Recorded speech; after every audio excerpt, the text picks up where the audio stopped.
செம்மணி சித்துப்பாத்தி இந்து மனித புதைகுழி வழக்கு இன்று திறந்த நீதிமன்றத்தில் அழைக்கப்பட்டு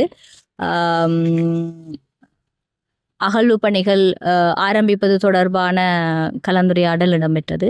அந்த அடிப்படையில் நல்லூர் பிரதேச சபைக்கு குறித்த பகுதிகளை வாரத்தில் 2 முறை சட்ட வைத்திய அதிகாரியின் கண்காணிப்பில் துப்புரவு செய்யும்படி கட்டளையிடப்பட்டது. ஏற்கனவே இந்த கட்டளையிடப்பட்டிருந்ததோடு இது தொடர்ச்சியாக சட்ட வைத்திய அதிகாரியின் கண்காணிப்பின் கீழ் செய்யும்படி கூறப்பட்டதுடன் தித்வா புயலாலையும் அதுக்கு பிறகு ஏற்பட்ட இயற்கை பேரினர்த்தங்களாலேயும் இங்கே உள்ளுக்கு தற்காலிகமாக கட்டப்பட்டிருந்த கட்டுமான அமைப்புகள் அனைத்தையும் அகற்றி முறையான விதத்தில் கட்டிடங்களை திருப்ப அமைக்குமாறு கட்டளையிடப்பட்டதுடன் நல்லூர் பிரதேச செயலாளருக்கு அகழ்வு பணிகளுக்கு தேவையான தளபாடங்களை கடந்த தவணைகளில் வழங்கியது போலவே இந்த அகழ்வு பணிகள் ஆரம்பிக்கப்படுகின்ற பொழுதும் அந்த ஒழுங்கமைப்புகளை செய்யும்படி நீதிமன்றம் கட்டளையிட்டதுடன் குறித்த களத்தை தரிசிப்பதற்கான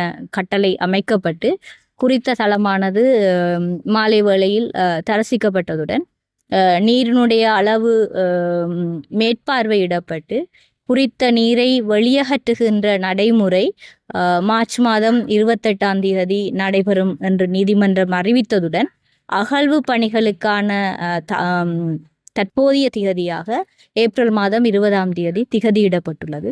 அதேவேளை அகழ்வு பணிகள் தொடர்பான ஆயத்தக்கட்ட நடவடிக்கைகள் தொடர்பான கலந்துரையாடலுக்கு ஏப்ரல் மாதம் 8ஆம் தேதி வழக்கு திறந்த நீதிமன்றத்தில் அழைக்கப்படும். பாதீடு ஒதுக்கீடு சம்பந்தமாகவும் அது தொடர்பான அனுமதி தொடர்பாகவும் காணாமல் போன அலுவலகம் மற்றும் சட்ட வைத்திய அதிகாரி அவர்களை பின்தொடர்ந்து கண்காணிப்பு செய்து அது தொடர்பாக நீதிமன்றத்துக்கு அறிக்கையிடுமாறு சொல்லப்பட்டது.